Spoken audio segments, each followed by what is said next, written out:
Today's episode of Off the Timeline is titled "The SEC Took Over the East Coast in the 90s and No One Stopped It." In 1990, the SEC didn't expand west, it expanded north. And in this alternate history, the single decision triggered a chain reaction that swallowed the Mid-Atlantic, destabilized the ACC, cornered the Florida market, and by 1999 placed Florida, Florida State, and Miami in the same division.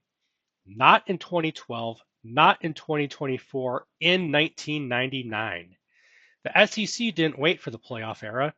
It built a modern power structure years early, and it started with one school that nobody thought would ever leave, Virginia.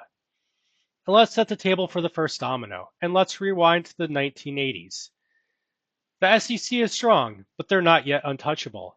TV money is rising, conference championship games are being explored, markets are becoming currency.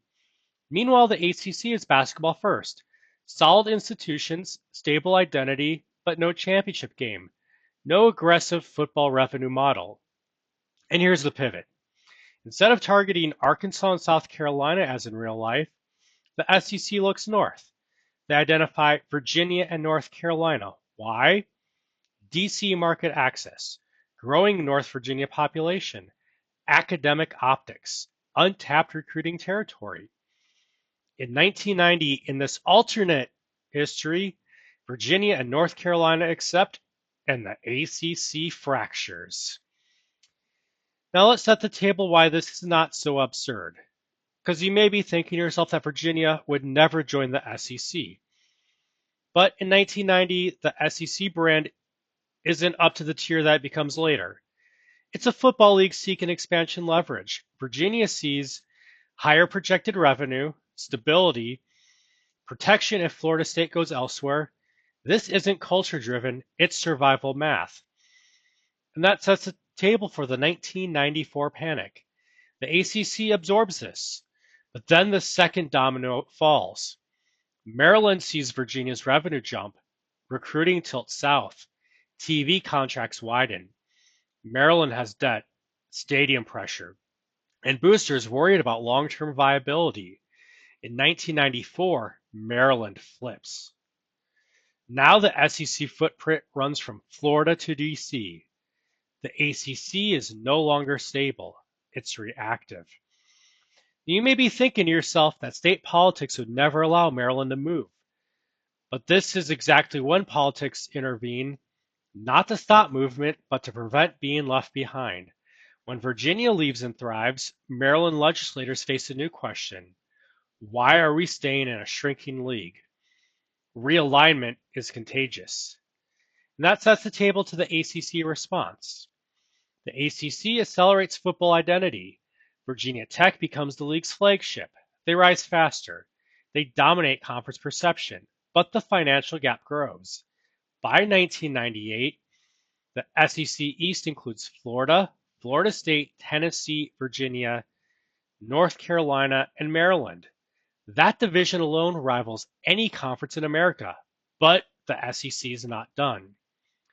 And you may be thinking to yourself that the SEC wouldn't want so many academic or basketball-leaning schools. But presidents love expansion when it expands markets. This isn't about football culture, it's about control. And that sets the table for the final consolidation in 1999. And that's the moment, 1999. Miami's resurging. The Big East is unstable. The ACC is weakened. The SEC already owns Florida and Florida State. Miami looks around and sees they're the last Florida power outside the SEC footprint. And the SEC sees something much more dangerous. If Miami stays outside the SEC, it's a rival recruiting empire inside their own state. So in 1999, in this alternate history, Miami joins the SEC. 1999. Now the SEC East is Florida, Florida State, Miami, Tennessee, Virginia, North Carolina, and Maryland. That's not expansion, that's consolidation. You may be thinking to yourself that the SEC would never put 3 Florida schools in one league. But if you already have 2, the third one becomes inevitable.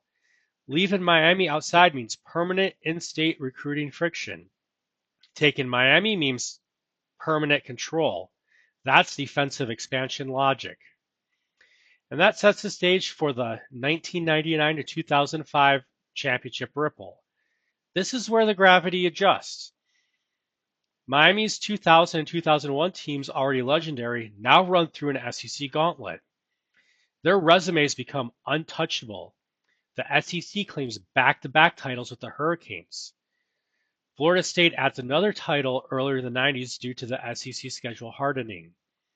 The modern SEC dominance narrative doesn't start in 2006, it starts in 1999. And that sets the table for where does Virginia land? Virginia doesn't become Alabama.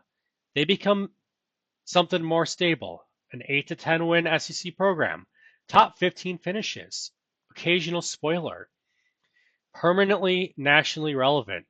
North Carolina stabilizes as a mid-tier SEC team. Virginia Tech dominates a weaker ACC. The ACC never regains full national leverage. Now you may be thinking to yourself that this would completely destroy competitive balance, but that's the point. Realignment has never been about balance, it's about insulation. And in this alternate history, the SEC insulated itself before anyone else realized insulation was even necessary. And that sets the table for the big picture emotional arc. 1990 started with curiosity. 1994 was panic. 1999 was consolidation. It feels gradual until it becomes sudden and then permanent. That's why this works. And to be absolutely clear, this is alternate history, but it's alternate history built on real incentives, market control, revenue compounding, recruiting geography, defensive consolidation.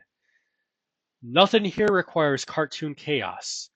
Just one aggressive decision in 1990 and absolutely nobody stopping it. The SEC didn't take over college football in the playoff era in this alternate history. In this timeline, it took over the East Coast in the 1990s.